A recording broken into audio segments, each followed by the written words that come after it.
noise of the rushing world. A gentle voice, a story unfurled, wisdom from a distant shore, opening a brand new door.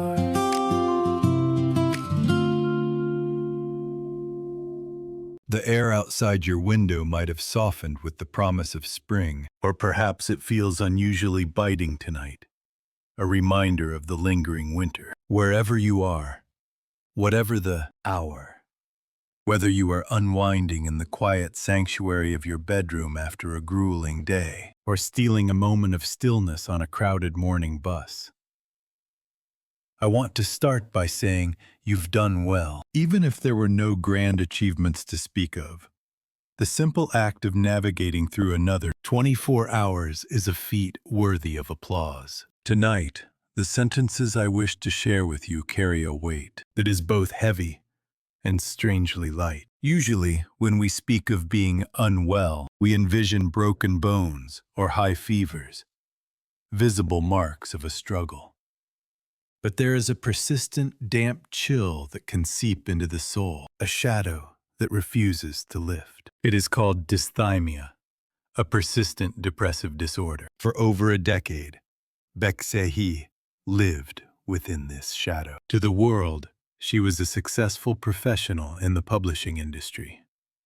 But internally, she was slowly fraying at the seams. One day, she made a radical choice to stop being ashamed of her pain. She decided to record every word of her 12-week consultation with a psychiatrist, capturing the raw, unedited dialogue of her healing journey. That record became the book, I Want to Die, But I Want to Eat Tteokbokki. This book resonated globally, not because it offered a miraculous cure, but because it offered the most honest form of companionship. It whispered, "You aren't the only one who feels this way." It captured the beautiful, messy contradiction of human existence.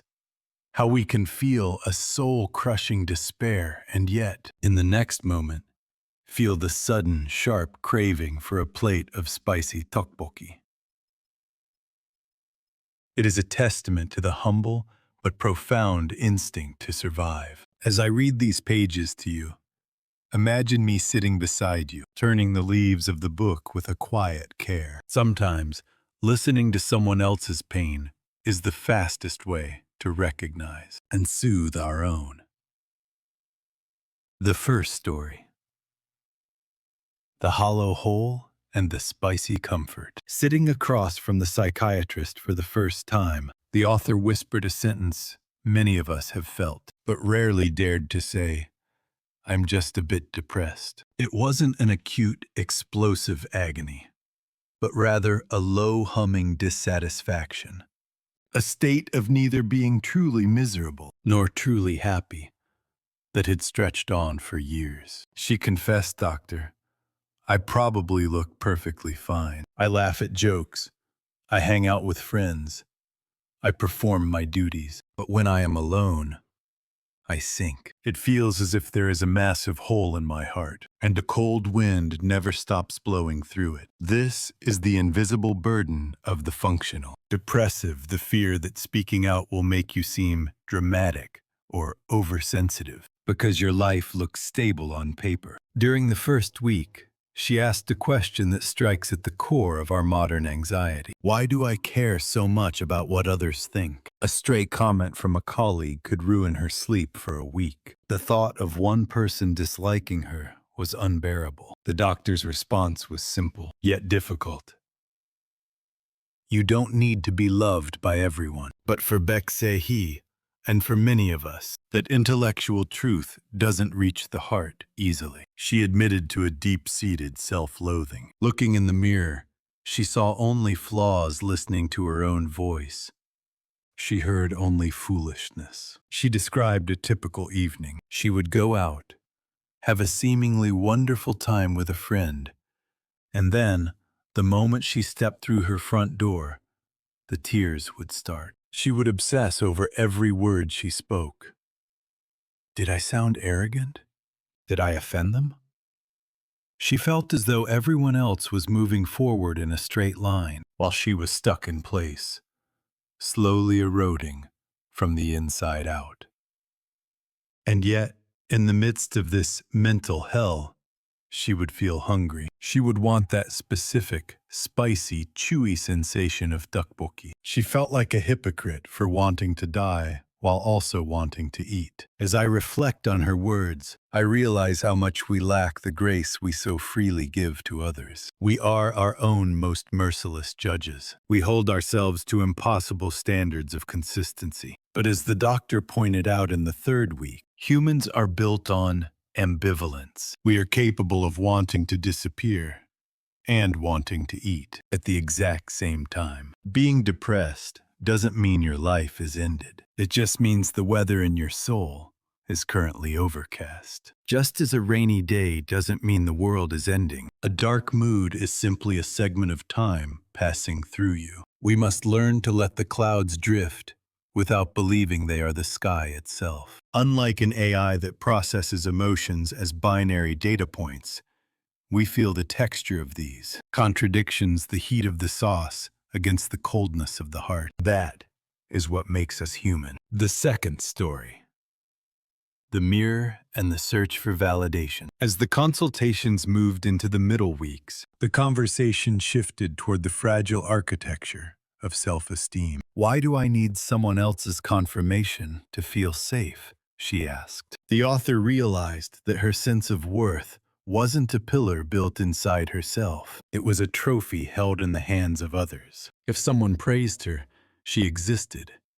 If they were silent, she vanished. This externalization of the self meant that her stability was always at the mercy of a stranger's mood or a partner's text message. By the fifth week, she began to unravel her patterns in romance. She confessed that even a slight delay in a reply felt like a definitive rejection. She would erase her own needs and personality just to fit the shape of what she thought her partner wanted, essentially begging for love until there was nothing left of Baek Se-hee. The doctor identified this as a profound anxiety rooted in low self-esteem. This isn't just a personality quirk. It's a survival mechanism learned long ago. She traced it back to a childhood spent chasing the fleeting high of parental praise, living in constant terror that a single mistake would lead to abandonment. That terrified child was still living inside the adult woman, looking at the world with wide, anxious eyes. There is a modern obsession with high self-esteem, as if it's a destination we can reach and stay at forever. But self-esteem is more like the tide. It ebbs and flows. The author's struggle shows us that the goal isn't to always feel great about ourselves, but to stop punishing ourselves when we don't. This was most evident in her discussion of appearance, obsession. In the seventh week, she viewed a slight gain in weight as a moral failing, a sign that she was unworthy of love. She contemplated plastic surgery, not out of self-love, but as a form of self-punishment. When the doctor suggested that her obsession with her reflection was a way of sentencing herself, it was a revelation. We often think we are improving ourselves through harsh criticism, but in reality, we are just pushing ourselves deeper into the pit. The path to healing, as the author began to practice, is the quiet, repetitive work of looking in the mirror and saying, "It's okay if you aren't perfect today." It's about recognizing that your value isn't a performance for an audience. It's a slow, internal reconstruction. While an algorithm can optimize for perfection, a human heart learns through its cracks. It is the imperfection that allows the light to get in, and the author's courage lies in showing us her cracks without filters. The third story.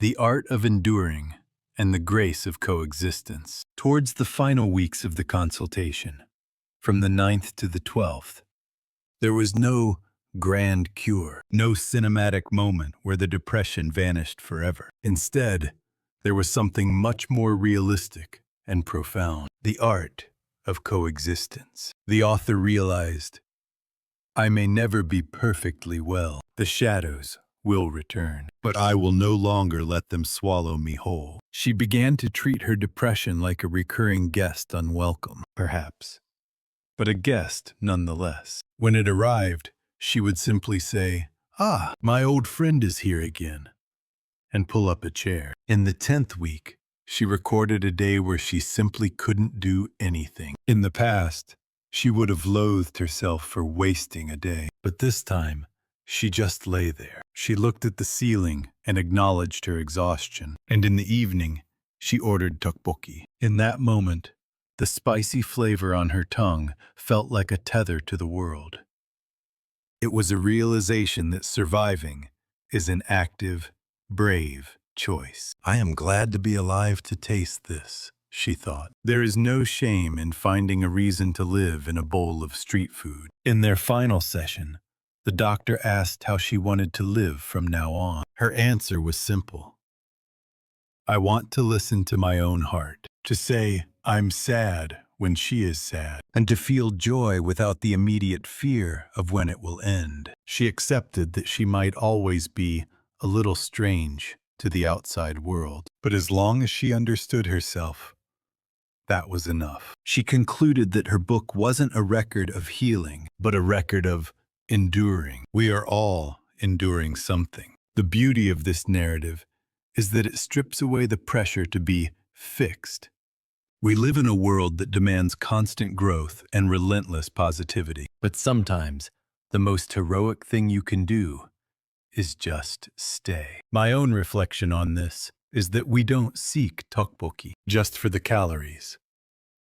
We seek it for the familiarity, the warmth, and the small reminder of the physical world's pleasures. Whether it's the soft fur of a pet, a specific song, or the way the sun hits your desk at 4 p.m.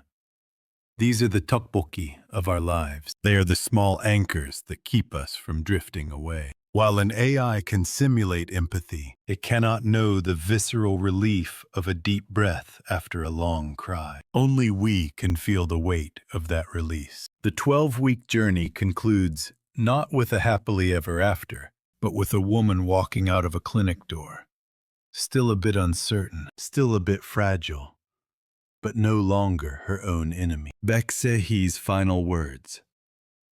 I have decided to stop hating myself.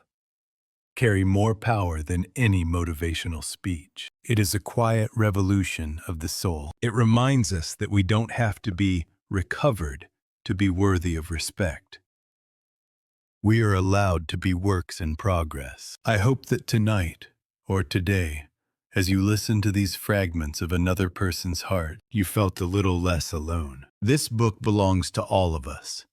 Because in this fast-paced, high-pressure world, none of us are entirely free from the dampness of the soul. But that darkness is not your entirety. You are vast. You are complicated. You are a person who can feel the deepest sorrow and still wonder what to have for dinner. That isn't a contradiction.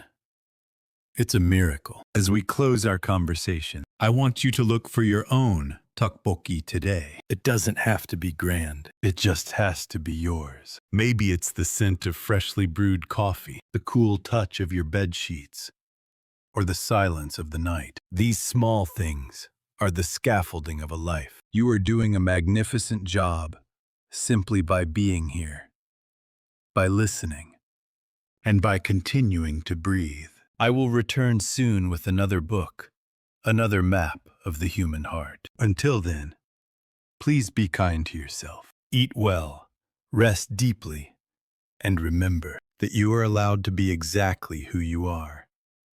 Shadows and all, I wish you a night of peace and a morning of gentle light. Thank you for listening.